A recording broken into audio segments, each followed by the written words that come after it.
bienvenidos al podcast de Ocularis, episodio 5, temporada 1. Comenzamos.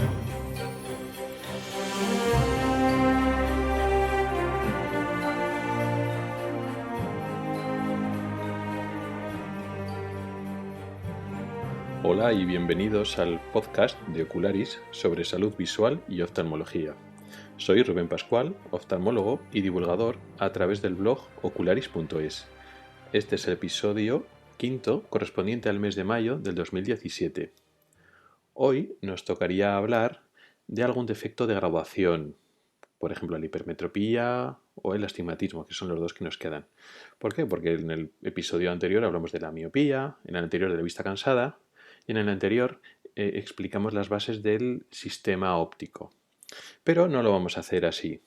No vamos a seguir abundando en los mismos temas o en temas relacionados para no aburrir mucho y vamos a cambiar de tercio. Y hoy vamos a hablar sobre la catarata, que también es un tema muy frecuente. Evidentemente, de estos temas que dejo en el tintero tendremos que seguir hablando. La hipermetropía y el astigmatismo merecen capítulos propios. Pero hoy vamos a hablar de un problema muy frecuente y yo creo que también es interesante, como es la catarata.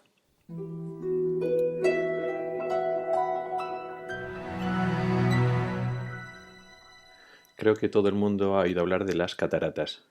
Sabemos que no es un problema de llevar gafas, es un problema que suele suceder a gente mayor y que normalmente necesita operación. Y es cierto que la catarata es tan frecuente que en principio la tenemos que sufrir todo el mundo si vivimos lo suficiente.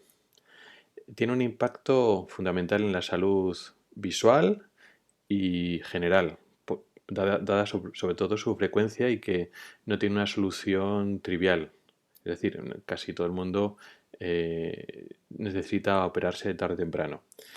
La cirugía de la catarata es, con mucho, la cirugía más importante de mi especialidad, de la oftalmología, y también es una de las más importantes de la medicina, así hablando en general, tanto por la frecuencia, por la cantidad de operaciones que hay que hacer al año en cualquier hospital, como por los resultados, en general, los buenos resultados.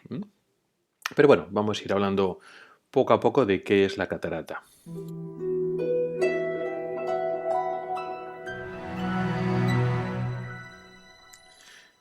Pero vamos a hablar primero de lo que no es la catarata.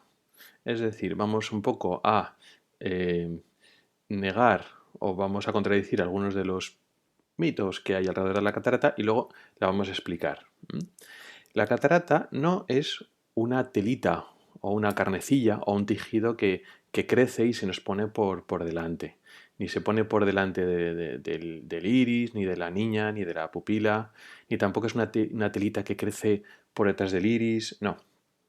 Tampoco aparece la catarata por forzar la vista, que es una justificación, una explicación que le ocurre en algunos pacientes cuando se la diagnostican y dicen, claro, es que he forzado mucho la vista o es que últimamente he hecho esto otro. No, no tiene relación con eso. Tampoco parece que tenga relación con la radiación solar, con el sol, por lo menos en nuestro medio, en el medio occidental, por decirlo así, en los países industrializados, no hay una relación clara con el estímulo solar y no hay una estrategia de prevención clara en ese sentido. No es una enfermedad, y esto a veces es difícil de entender porque digamos que el diagnóstico y el tratamiento de la catarata, el manejo que hacemos desde oftalmología, realmente es una medicalización. Estamos tratando como si fuera una enfermedad más, con su diagnóstico, con su manejo, con su tratamiento posoperatorio y tal. Pero siendo puristas, excepto en casos muy concretos, no podemos hablar de que sea una enfermedad, es un proceso natural del ojo. Y esto es igual un poco más sorprendente para algunos, siendo exacto, no podemos hablar de cuándo existe una catarata y cuándo no. Es decir, y esto aunque en la práctica no lo hacemos así y diagnosticamos de catarata, realmente no podemos decir una persona tiene catarata y otra persona no tiene catarata, el punto medio de cuándo hay y cuándo no hay. Eso lo explicaré un poquito más adelante.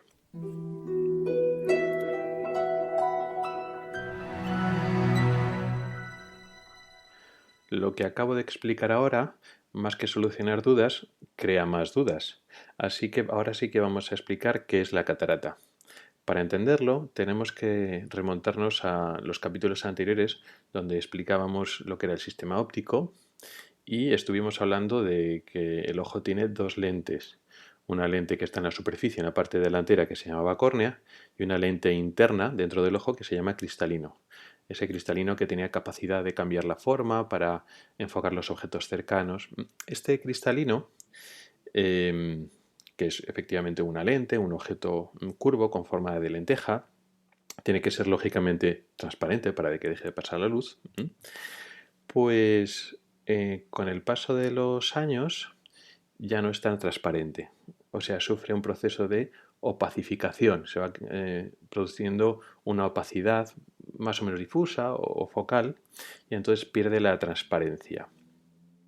Esta opacificación la solemos etiquetar como senil, es decir, va apareciendo o se va acentuando y va siendo relevante sobre todo en las últimas décadas de la vida.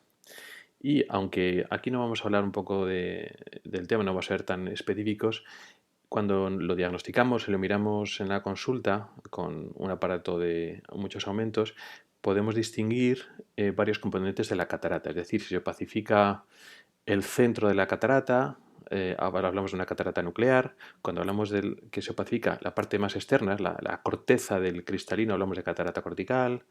Cuando se opacifica una zona, justo la parte más atrás, hablamos de subcapsular, posterior, en fin, tiene diversos nombres, pero bueno, que ahora no merece la pena porque ya son igual cosas más concretas que nos sirven un poco para categorizarla cara a la descripción y al tratamiento, pero bueno, en la práctica para el paciente pues, da un poco igual. Es decir, si la catarata va avanzando y le produce síntomas, pues hay que valorar si hay que tratarla y si no, no. Bueno, lo importante para entender esto de la opacificación de la catarata o del cristalino, em, realmente los cambios no es que aparezcan a partir de los 70, 80 años. Es decir, no tenemos un cristalino perfecto, totalmente transparente desde que nacemos hasta los 60, 70 años y a partir de los 70 empieza a aparecer esa opacificación senil y entonces es cuando comienza la catarata. No, no es así, aunque tampoco lo explicamos así en la consulta porque igual es más difícil de entender. Simplificamos, pero bueno, realmente no es así. La opacificación del cristalino o los cambios del cristalino que van afectando a la transparencia ocurren desde el momento que nacemos. Y esto poca gente lo sabe. Bueno, la gente metida los profesionales metidos en ese tema, claro, ¿no? Pero hay poca gente que se da cuenta que esto es así. Es decir, si tú miras un cristalino de una persona de 30 años, por ejemplo, es transparente, lo llamamos transparente, pero cuando lo miramos en el, digamos, microscopio que tenemos los oftalmólogos, lo que se llama la lámpara de hendidura, para ver en detalle cómo es ese cristalino, no es exactamente igual a un cristalino de un niño de 10 años. Si lo miras, tienes una tenue coloración azulado verdosa mínima que no afecta a la visión y no afecta a la calidad visual, pero ya hay unos cambios en el interior de ese cristalino, de esa lente. El cristalino de un niño de 2, 3 años o de 5 años es transparente, transparente, transparente, y a una persona de 20, 30 años ya no es exactamente igual.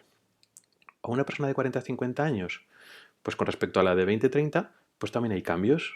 Esa coloración azul es un poquito más fuerte, un poquito más azul amarillento, verdoso, o sea, va cogiendo cierto como tinte, por decirlo así. Igual no lo llamaríamos una opacidad clara, pero realmente ya está sucediendo cambios ese cristalino. Y esos cambios van aumentando hasta que ya en la década de los 70, 80 o incluso más tarde se va produciendo pues una más densidad y es más endurecimiento de esos cambios y es cuando ya afectan a la visión. Pero realmente son cambios continuos. No podemos, si somos exactos, poner un límite exacto de cuando hablamos de catarata y cuando no. Al final lo hacemos, es decir, al final tienes que poner etiquetas. pero realmente los cambios ocurren desde el nacimiento. Por eso no hay un límite claro. Hablamos de esclerosis del cristalino, que son los pequeños cambios. Entonces algunos dividen entre lo que es esclerosis del cristalino y cataratas, o comienzo de cataratas, que a veces usamos esa denominación cuando hablamos con los pacientes, pero realmente no hay una separación totalmente clara. Es todo un poco a ojo. De hecho, efectivamente es el ojo clínico del oftalmólogo el que, digamos, etiqueta esos cambios que suceden de forma natural por la edad, cuando no le damos importancia, es decir, cuando vemos una persona de 40 o 50 años pues con los cambios normales por la edad, pues no le llamamos catarata, aunque realmente no hay un cambio cualitativo entre eso y lo que vemos con una persona con 80 años, ¿no? Entonces es un poco el ojo clínico el que vamos diciendo, vamos denominando. Pero realmente son etiquetas que utilizamos nosotros para llamar términos. Pero realmente hay un cristalino que de forma natural va teniendo cambios. Y cuando esos cambios son suficientemente grandes que afectan a nuestra visión, pues entonces cuando hablamos de operarle, ¿no? Por eso tampoco tiene mucho sentido en este tipo de catarata senil natural, por decirlo así, de hablar de enfermedad, porque son los cambios naturales que sufrimos nosotros.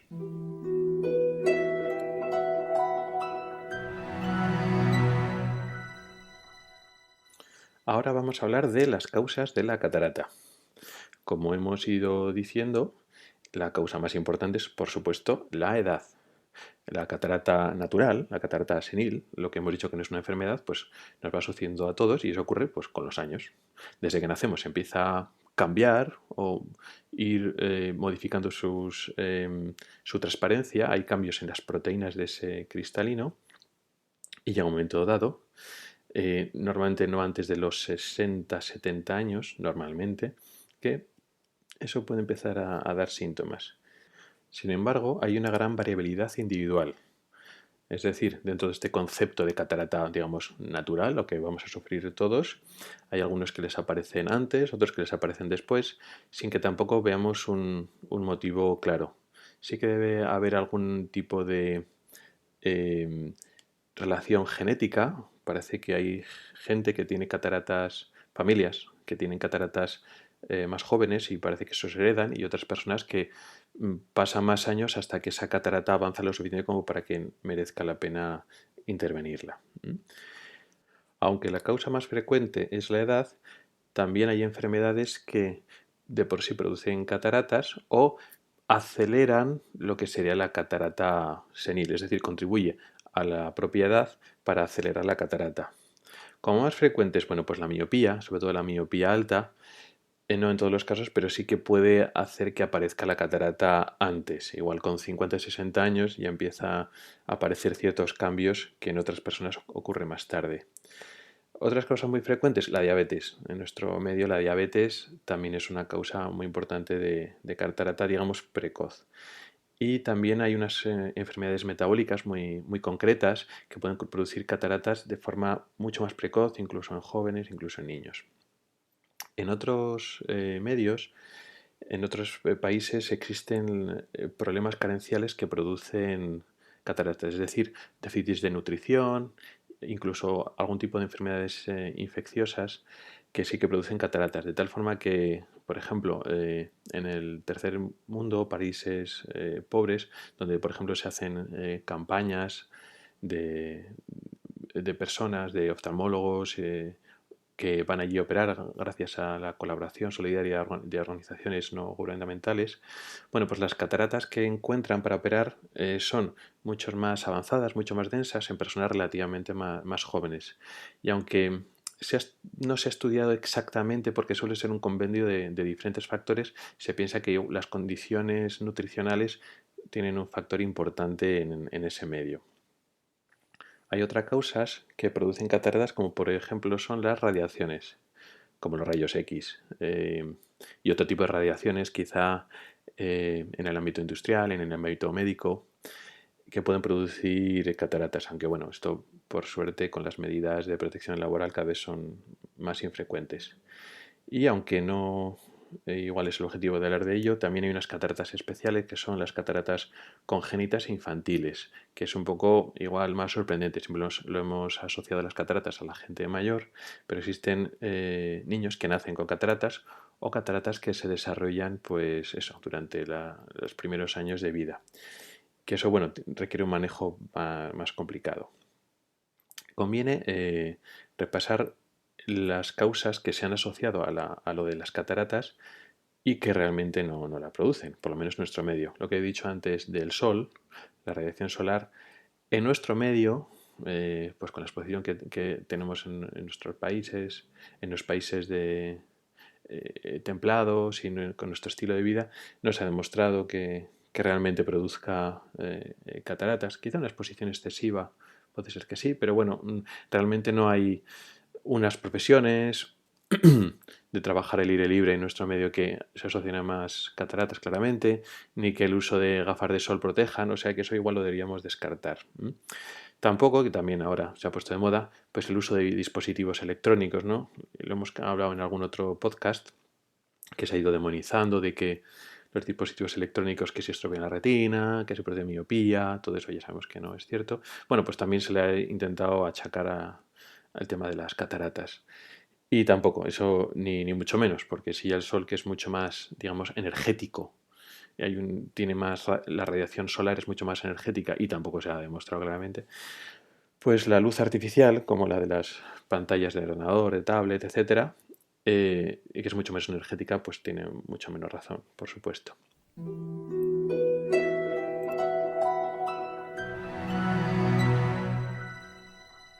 Hablemos ahora de los síntomas que producen las cataratas. Evidentemente, produce mala visión, pérdida de visión, que es progresiva, es importante tenerlo en cuenta. La catarata, salvo circunstancias muy concretas, lo que es un traumatismo que produzca una catarata, eso no es lo habitual. Lo normal, la catarata senil, ¿no? la habitual, produce una pérdida de visión progresiva, lenta, que la podemos notar en uno o en los dos ojos. Habitualmente es de los dos ojos, pero quizás la catarata de un ojo esté algo más avanzada y es lo que nosotros percibimos. Aparte de esa mala visión, que suele ser así como difusa, también puede producir deslumbramiento, es decir, dificultades de que el ojo se adapte a los cambios de iluminación y de contraste. Hay gente pues que se queja por tener cataratas, se queja de que después de estar por la calle así con luz, al entrar justo en casa a un medio menos iluminado, le cuesta más adaptarse a la oscuridad o al revés, sale de casa a la calle y se deslumbra y le tarda unos segundos hasta que es capaz de adaptarse a la luz. Se produce deslumbramiento que puede tener especial importancia pues, en conductores, ¿no? Para conducir de noche. Otro síntoma también curioso y que puede ser sorprendente y que cuando se lo explicas a los pacientes es como, no, qué raro, qué es lo que me está contando, ¿no?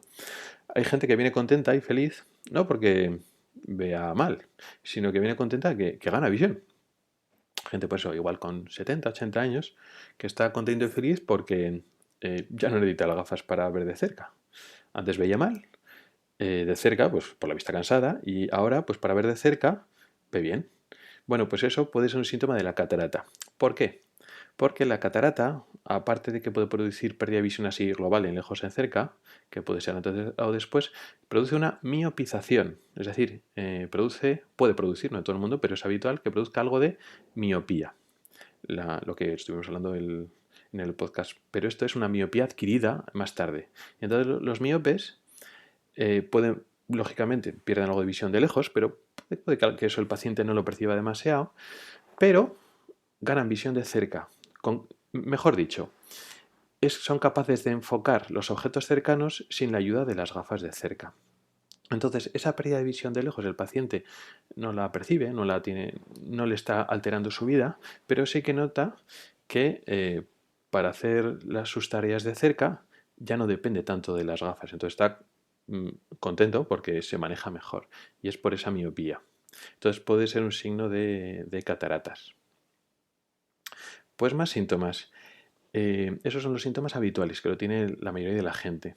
Sí que tengo que comentarlo porque, bueno, en algunas circunstancias en cataratas que están complicándose dentro del ojo, están produciendo algunos cambios no habituales dentro del ojo, puede producir inflamación y en algunos casos también aumento de presión intraocular.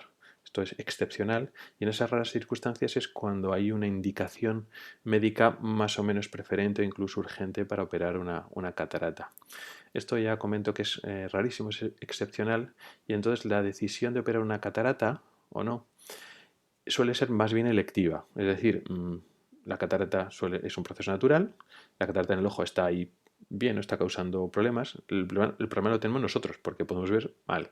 Y entonces, a la hora de decidir operar o no operar, bueno, pues varía, depende de cómo de mal estamos viendo, qué expectativas tenemos de visión y tenemos que asumir unos riesgos o unos beneficios. Salvo en estas circunstancias concretas en el cual la catarata está orgánicamente produciendo daño dentro del ojo y ahí no hay mucho que pensar o decidir. Ahí el ojo necesita quitar la catarata. Y ya digo, esto es muy, muy infrecuente.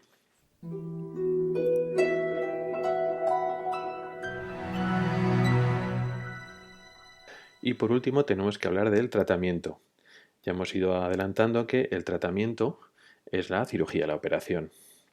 Conviene puntualizar que la catarata no se puede prevenir, a pesar de que, bueno, de vez en cuando sale algún tipo de bulo o recomendaciones o recetas milagro y tal para prevenir lo que es la aparición de las cataratas, pues no, ni con suplementos, ni con medicamentos, ni con ningún tipo de dieta.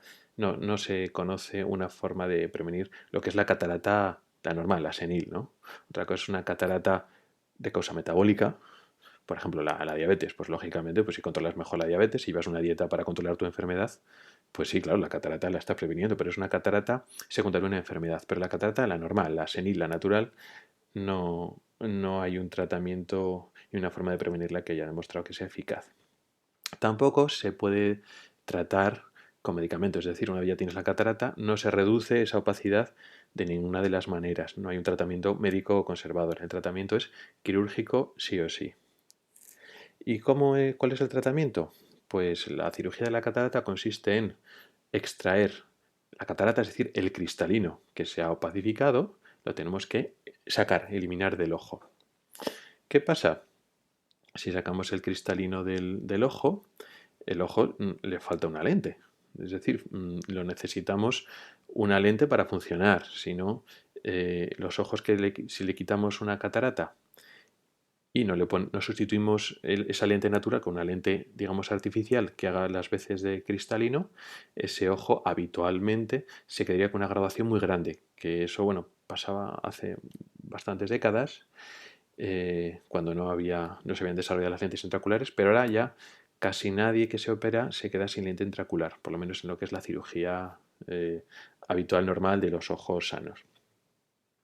¿Cómo se extrae ese cristalino? Antes, hace ya unos años, se extraía la catarata entera. Es decir, se hacía una incisión, se abría una herida en el ojo y sacamos ese cristalino, esa lentejita, que tiene varios milímetros de diámetro y se sacaba entera. Esa cirugía ha quedado ya obsoleta para la mayor parte de los pacientes y ahora hacemos una cirugía de catarata diferente.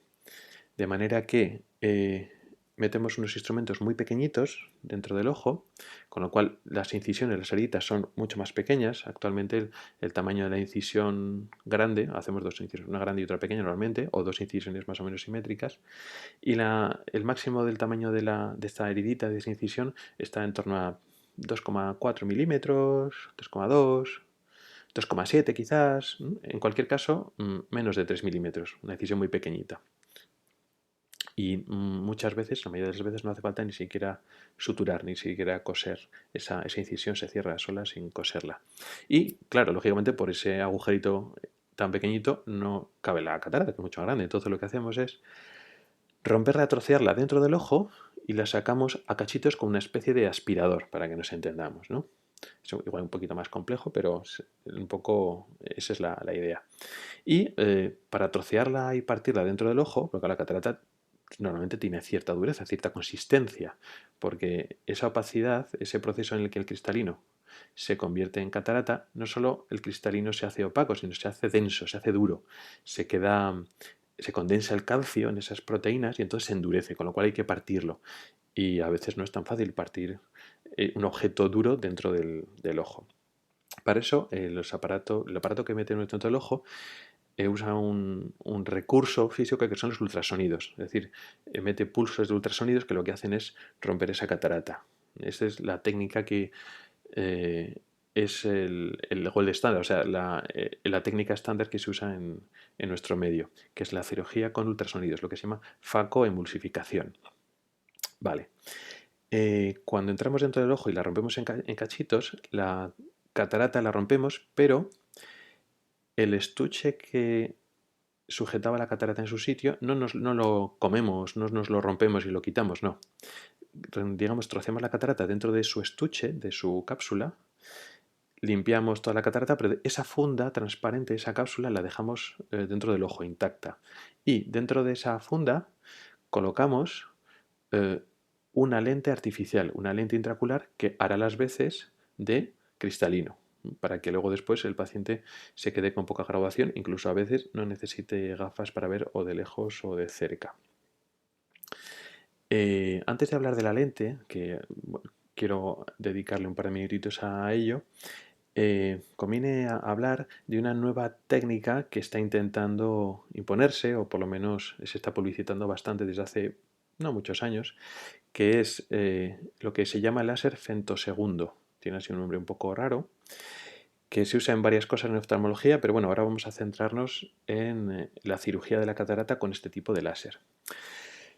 Esta técnica tiene mejor marketing, porque todo lo que sea láser, pues siempre es mejor, ¿no? O por lo menos suena así.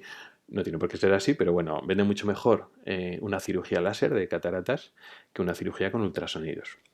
Bien, pues el láser femtosegundo es un sistema más automatizado en el cual intenta hacer varios pasos de forma automática, incluido lo que es trocear la catarata. Lo que pasa es que esa técnica, y eso he dedicado en su momento varios artículos en el blog, esa técnica tiene muy buena pinta, es muy prometedora, pero a futuro.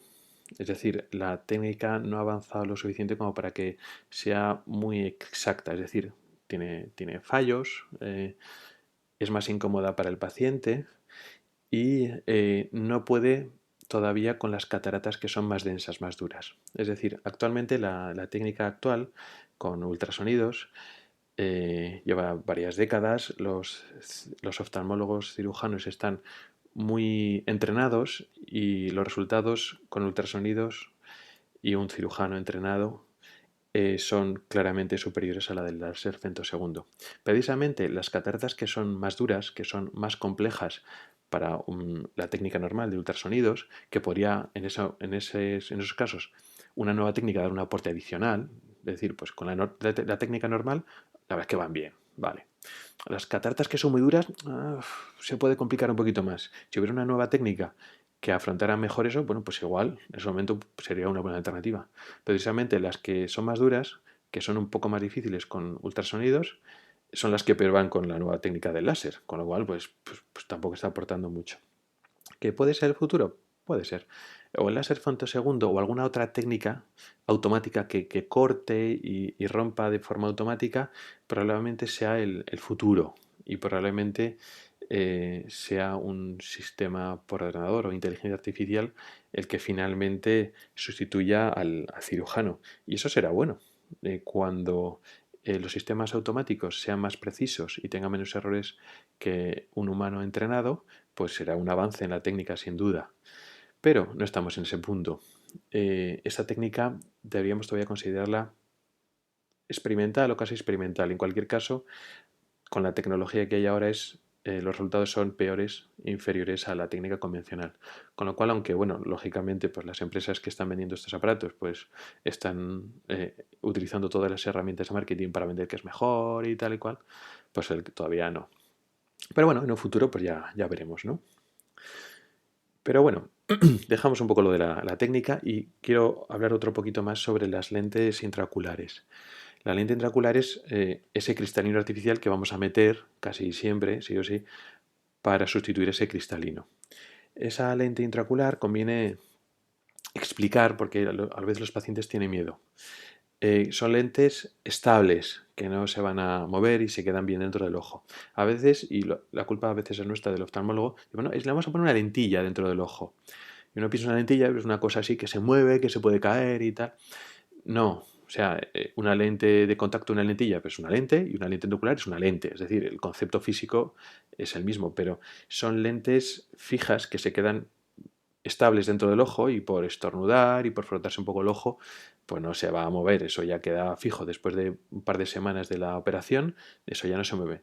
Y tampoco sufren reacciones de rechazo, son eh, materiales muy estables que se quedan ahí durante muchos años y que, bueno, en ese sentido hay que quitarle preocupaciones o queda bien.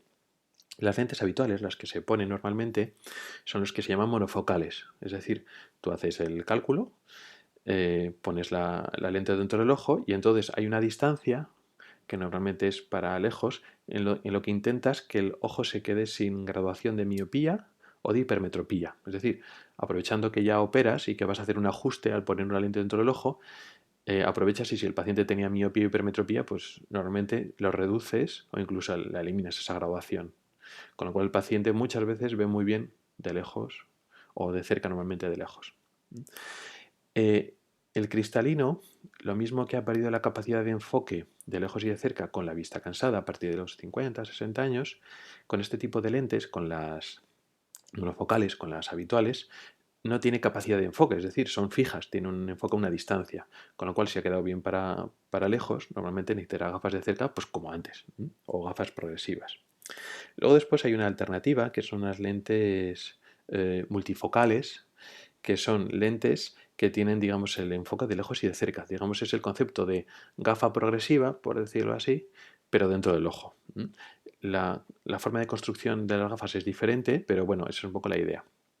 La idea es muy buena, se han puesto muchísimas lentes multifocales y la verdad es que van muy bien en una parte importante de las personas que se le ha puesto.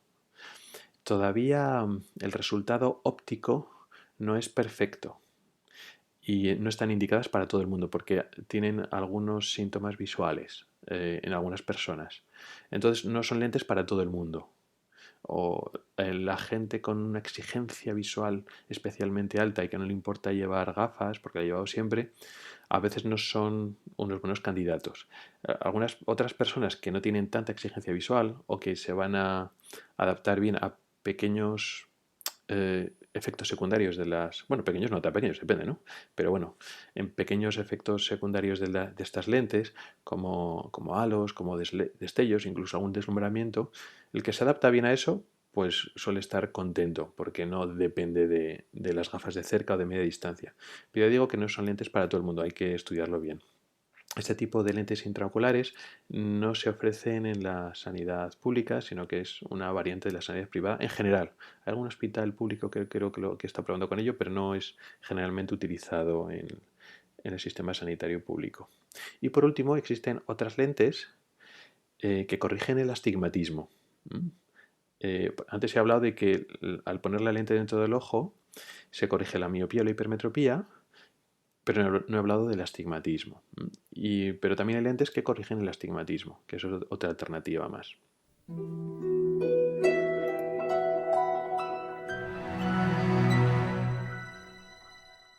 Bueno, esto es todo lo que querías deciros hoy sobre la catarata y su tratamiento. Habría mucho más que hablar de la catarata. Sobre la técnica de la cirugía he pasado también un poco por encima, a pesar de que es un tema apasionante desde el punto de vista del oftalmólogo. Pero bueno, con esto ya tenemos un vistazo general. Si quizá más adelante, si os interesa, podemos abundar en el tema y hablar de profundizar en algún tema específico. Pero espero que con esto tengamos una idea general de lo que es eso de la catarata y la operación. Así que nada, hasta aquí ha llegado el podcast. Muchas gracias a todos por vuestra atención. Para cualquier sugerencia, duda o crítica, ya sabéis que podéis poneros en contacto conmigo a través de mi correo electrónico, que es proyecto.ocularis@gmail.com. También podéis contactar conmigo a través de las redes sociales. La que más uso es Twitter y mi usuario es @ocularisteet, escrito ocularis, T-W-E-E-T. También hay otras redes sociales donde también os podéis contactar, aunque no las miro todos los días, como Facebook, a través de facebook.com/proyecto.ocularis, y también a través de LinkedIn, Google+, etc. Por supuesto, también podéis visitar el blog ocularis.es, donde podréis encontrar más información sobre los temas que hemos hablado hoy y otros muchos. En las notas del podcast he colocado unos enlaces a artículos específicos del blog sobre los asuntos que hemos tratado hoy. Además de poneros en contacto conmigo directamente, también podéis valorar este podcast y escribir comentarios a través de las plataformas de iTunes, iVoox y Spreaker. Os agradezco de antemano vuestra participación, ya que vuestras opiniones son importantes para intentar mejorar el podcast y que lo conozca más gente. Muchas gracias a todos y hasta el próximo episodio.